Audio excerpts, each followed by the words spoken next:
A guten Erev Shabbos, everybody. Ephraim Schwartz here in Eretz Yisrael in Carmiel after an amazing week of tour guiding all over the country, seeing incredible snow in Yerushalayim this past week. White, to drive through the hills of Yerushalayim and to see the white all over. It's mamish. Beautiful. I also was zeicher to go ahead to meet with a lot of Shemitah farmers this past week as well. We're doing Shemitah tours now so that you can get brachos from these holy Jews. And it's just an amazing week. And it's the perfect entry this week. We're getting into Meretz Hashem Shabbos Mevarchim Chodesh Adar. And we're Marbin Bisimcha. Also, by the way, just want to mention, as I forgot, this week's email is sponsored by the Shutyak family in honor of the amazing chasna they had of their daughter Chana this past week, to the Horowitz family, Moshe Horowitz from Har Nof. However, the YouTube video that we're watching right now has not been sponsored. And Chodesh Adar is the month of being Marba and Simcha and Marba and Tzedakah, of course. Normally, Parsha's Mishpatim would be the Parsha's Shkolim, which it's not, but that shouldn't stop you from donating dollars or Shkolim to sponsor this weekly email. So don't let this go unsponsored again, so you can share in the chus of making this rabbi happy, a donation of your choice, and we will have a Mirza Hashem, a sponsor every Shabbos, over every week, every Erev Shabbos in our weekly YouTube. And because it's such a good week, we also are told this week in the Parsha of Mishpatim of a besurah tova. See, just good news keeps coming. But this is a strange besurah tova, and I want to ask you what you think about that. And let's see if we can figure this out together. The pasuk tells us, Hine yanochi sholayach, not lachem. I'm sending a malach lefonecha lishmarcha baderech. Hashem says, I'm going to send an angel in front of you to guard you on the path, and to bring you to the place where I'm prepared for you, to Yerushalayim. To Rashi says, to where the Beis HaMikdash is prepared. The Beis HaMikdash Lamata is connected to the Beis HaMikdash Lamala. And it sounds like a good deal, right? Great news. We're going to have a malach that's bringing us here. However, is it a good deal? Because if I remember correctly, Hashem is supposed to bring us in, right? We just had Matan Torah, and Rashi, in fact, says something interesting. Here they were told, and again, besurah is good news, right? Generally speaking, and in fact, the word hine is usually, it's like behold, right? She'asided in the future lachto, they're going to sin. V'shchina omeres lahem, and the Shechina is telling them, Ki lo e'eleh b'kirbecha, I am not going to be going in your midst. Good news? We're going to sin, and the Shechina is not going to be going in our midst. Number one, why would that be good news, that we're going to sin? Number two, why is it that the Shechina is not going to be in our midst good news? To make this even more perplexing, right, the Ramban says, guess what? It didn't happen. Hashem threatened after the Chet HaEgel, which is going to happen very shortly after this story, right, that I'm going to destroy them all. I'm not going to be with them anymore. And I'm going to send a malach. Moshe asks forgiveness, and then a malach is going to come and be instead of me. And Moshe davens to Hashem again. No, we want to have Hashem in our midst, and Hashem agrees. And the whole thing didn't happen. Right, so the Ramban saying, why is like Rashi saying this? And why is Hashem even saying this? It's not necessarily true that it doesn't happen. So the Ramban says, well, actually, in the times of Yoshua, when they come into the land, then when after Moshe's died, then that happens. But again, it still seems very strange. Even more troubling than that, right? If Moshe Rabbeinu knew, and later on we're going to see that he davens after the Chet HaEgel for that, why didn't he already daven for this now? He said, whoa, Hashem, that's like you slipped that in. Like you're supposed to have.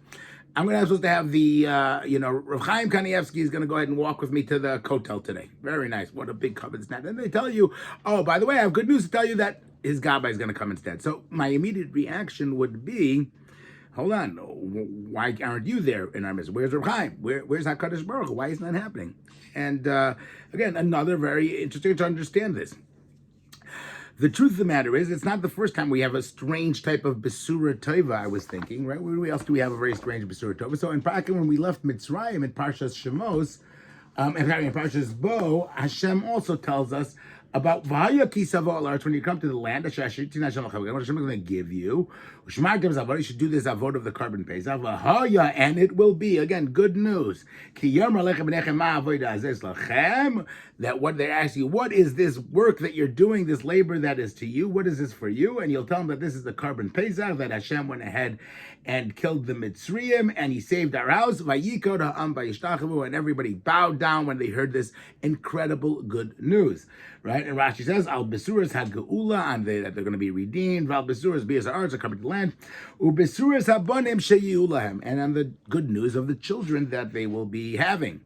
And again, it seems very nice. Good news, we're going to have children, we're going to be redeemed. However, these children, what are they asking? What is your work? Meaning, this is the Russia.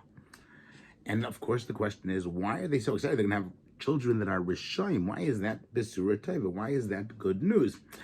And again, many of the commentaries deal with it over there, but it's I think that it's really one incredible yesod. It's this incredible sefer. It's called Mesulayim Bepaz, written by, I don't even know who this is, Rabbi Tuvalsky. I found the sefer somewhere, and it's just it's great questions and stuff like that.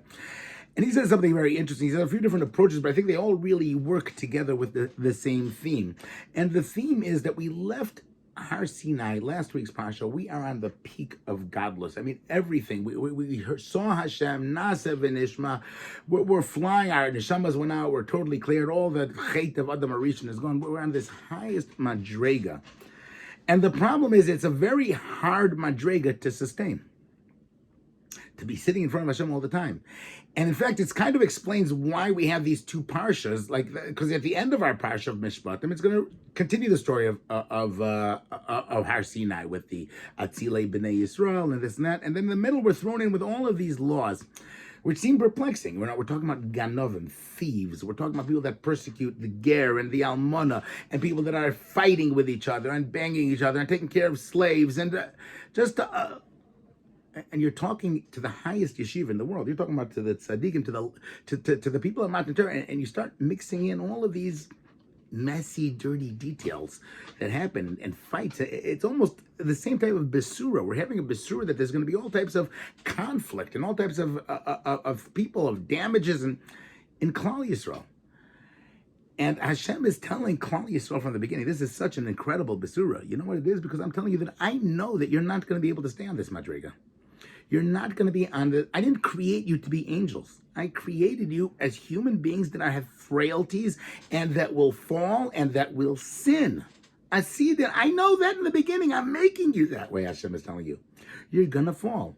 And guess what? When you fall and when you sin, I'm never going to abandon you. I know that I can't be there. I know that you can't even handle me being there the entire time. But you know what? I'm going to send a malach.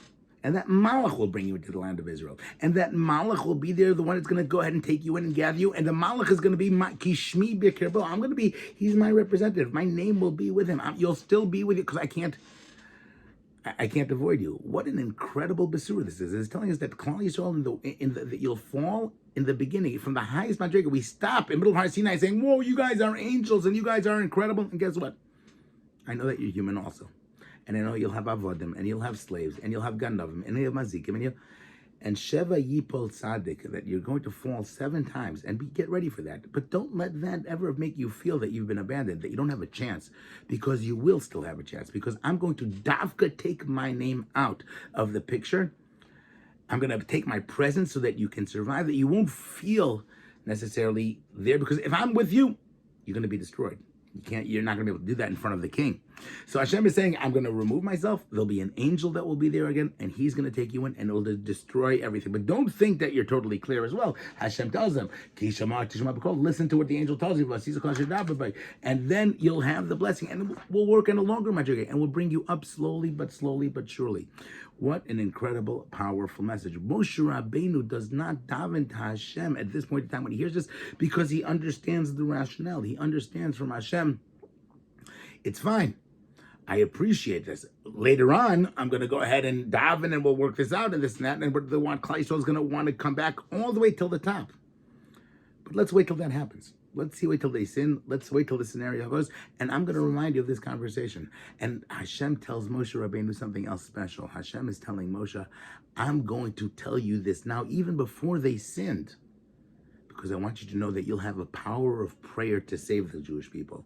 And Klal Yisrael will always have the power to talk to me, no matter how far they fall, no matter where they will titzak. If they'll go ahead and cry, even if they're not married, I'll listen to them. Even if they're not worthy, I will always listen to them because they're my children and I love them. An incredible message. We're coming to the Chodesh of Adar. We're getting into the Purim spirit. Purim is when Klal Yisrael is in exile and they've fallen so far. They're eating from the feast of Achashverosh. We're told that Achashverosh is Hamelech. Every time it says Hamelech in Megillas Esther, it's talking about Hashem. But there's another idea, there's an opposite idea as well. That Klal Yisrael didn't see the Hamelech as Hashem. They saw everything that's happening as Achashverosh. They got confused.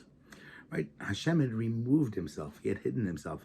But in that situation, when they saw that the king of the world is Achashverosh, there they were redeemed. There where they were saved. There Hashem turned it into a holiday of simcha that we celebrate today.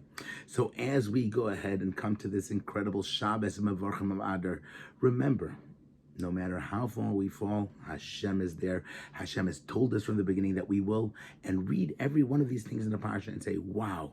And the Ganav can come back. And the Mazik can come back. And the killer can come back. And the person that's an honor, all of them can come back. Hashem says, I'm going to send a Malach. And ultimately, Rav Tzadok HaKohen says that Ben HaRasha, what was the good news with the Rasha back there in Mitzrayim?